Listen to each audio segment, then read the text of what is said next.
7 years, you promised the American people that you would repeal Obamacare. People are hurting. Inaction is not an option. And frankly, I don't think we should leave town unless we have a health insurance plan, unless we can give our people great health care, because we're close. We're very close. That was President Donald Trump Wednesday speaking to the Congress, members of the Senate, on the challenge facing them. Is the repeal and replacement of Obamacare dead in the U.S. Senate? And if Congress fails to fix health care, is there any hope for tax reform and the rest of the Trump agenda? Why such inaction? Here to discuss all of it and more, we're joined by a member of the House Financial Services Committee, Wisconsin Congressman Sean Duffy. Welcome Raymond, back. good to be with you. Great to see you. Okay, what do you make of what you heard there? Is it possible to, before the August recess, to come up with a plan that the Senate can agree on vis-a-vis health care? So let's be clear first. The House passed a health care reform package, a repeal and replace. At this point, the Senate can't come together. They need 51 or 50 Republican votes. Right. If you throw in Mike Pence as the vice president, you get your 51 and you can pass it. Mm-hmm. Here's what's happening, though. You have Republican senators who are going home, and traditionally, Democrats coming at Republicans have been very angry. Now what they're finding is that Republicans, their base, their supporters, are absolutely wild that they made a promise to fix health care, because Obamacare is hurting people. Mm-hmm. People can't afford their premiums. Their deductibles are going up. Obamacare is not working. They promised to fix it, and if they don't, it will be a bloodbath in the Senate, and that's why I think they'll listen. They'll continue to work through August. I do think they're going to get a deal done. Okay. Do you agree with Rand Paul that there should at least be a repeal, if not a replacement? That you repeal now. There are some senators who want to do that, but it doesn't seem you have 50 votes. So Mitch is going to push that repeal bill. That's good. So if Rand Paul wants a straight repeal bill, let's see if we can get 50 votes for that. And then from the repeal, you can start to build out your replacement. I don't think they're going to have 50 Republicans to vote for that, though, Raymond. The CBO came out with a score saying, 32 or 33 million people will lose their health care coverage. And 17 million in the first year. That's right. And so you want to make sure you get a health care reform that drives a market. Let insurance companies offer products that meet the risks that you face in your life, that can give you a product at a price that you can afford, and a deductible that works for your family. Putting you in charge of your health care instead of bureaucrats in charge of your health care. Okay. You have a number of senators who are uncomfortable with the Medicaid reductions in this new health care plan. How do you get to 50 votes? And now John McCain, God bless him, has brain cancer. He's probably not on the scene. I mean, listen, so I mean, you're expanding Medicaid in a way that's unsustainable. And so what we do is we still look out for those people who were part of the Medicaid expansion, but they get a refundable tax credit. So you are empowering them, again, to go into the market and buy an insurance product that works for them and their family, tailored for them and their family.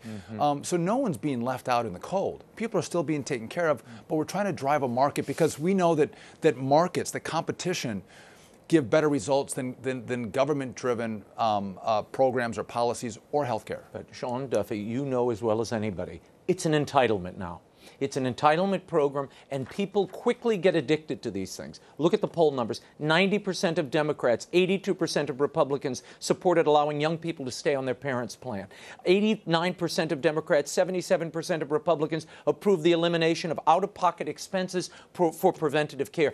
People are embracing Obamacare. Well, listen, once you give people something for free, it's hard to take it away. It's not for free. They're taxed every year. Like the Smithsonian's. I always tell people, you like these museums? You pay for it every year. It's not free. Yeah, exactly. The point is well made, but do you get a better result with the market? And you can still help people with their premium.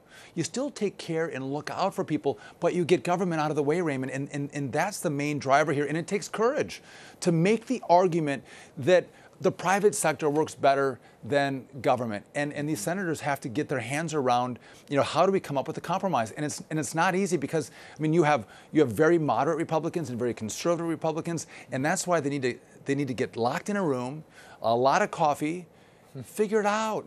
But I'm telling you what, if you make a promise to fix Obamacare and you don't, the consequences are not good. One other point. We let Democrats off the hook. They gave us a failing health care package. You have almost half the counties in America that have one provider or no provider for insurance. This law is crumbling, and they're out there boldly defending it as if it's working. And it's actually crushing families in places like where I live in northern Wisconsin. Well, and the mandate still stands, and the taxes are still in place, which brings us to the next important thing. You all have been unable, the Senate Republicans, to move a health care bill.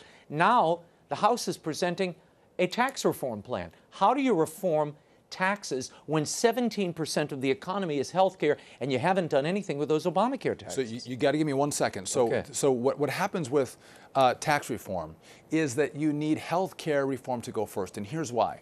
We're using budget reconciliation. This is a rule that allows only 51 votes in the Senate, because you're aware of the filibuster rule. Usually you need 60 votes in the Senate. But to only have a rule, have 51 votes, which is what Republicans have, is in tax reform, it has to be what's called revenue neutral. So if I move one tax dial down, I have to move another tax dial up. That doesn't give you any tax reform, right? What we do is take $1 trillion of Obamacare taxes to move those dials down by $1 trillion. Then Paul Ryan has proposed a border adjustment tax. That's being modified now, but you get another $1 trillion from that as well.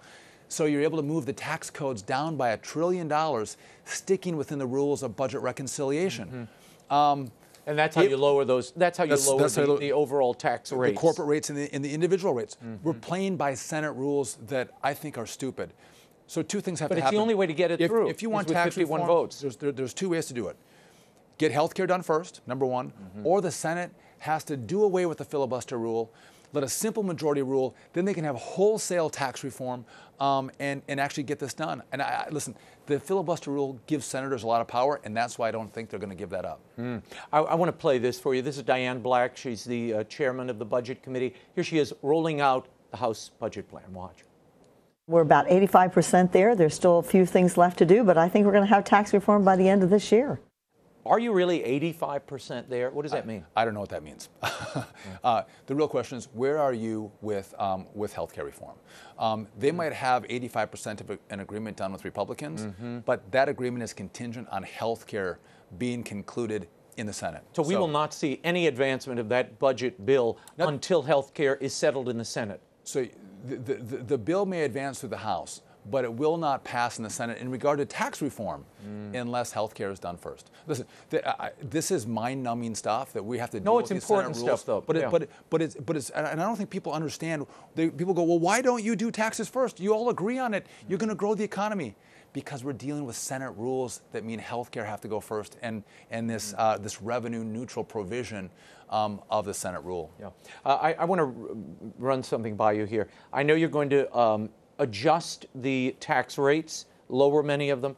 Also, it looks as if the United States is going to go from a worldwide tax system to a national, territorial tax system, meaning companies will only be taxed on their domestic income rather than their international income. But some of these levels of spending are concerning. $621 billion for national defense, $511 billion for non-defense spending. Are we spending too much on defense? Well, no, on defense, we're not spending enough on defense. If you look at our aging aircraft and our aircraft carriers, our ships, our military is depleted. I've flown in these aircraft. I mean, we're flying 1987 planes with 1987 technology. We have to upgrade our military. We have new threats. Look at China, look at Russia and Iran and North Korea. We have to be prepared. Peace does come through strength.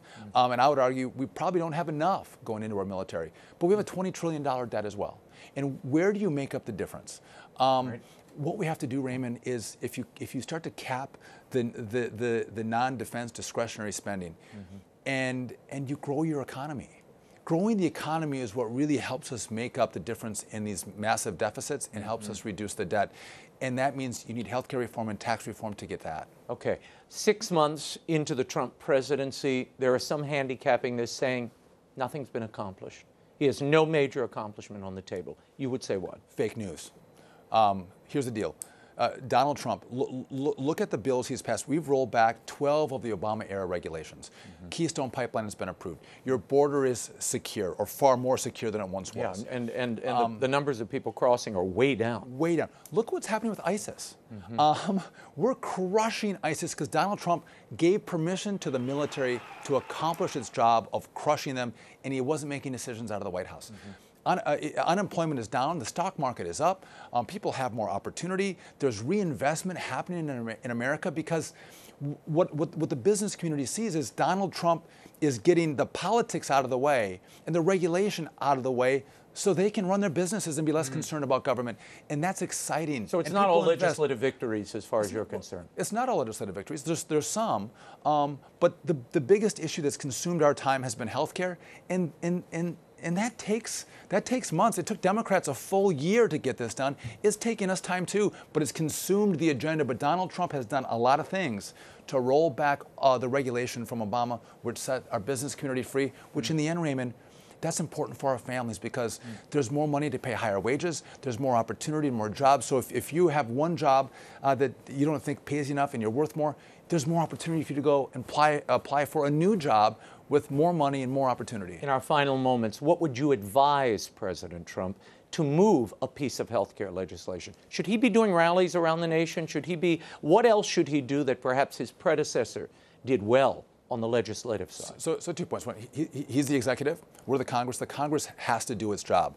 But the president is able to sway the American people. He's very effective at rallies.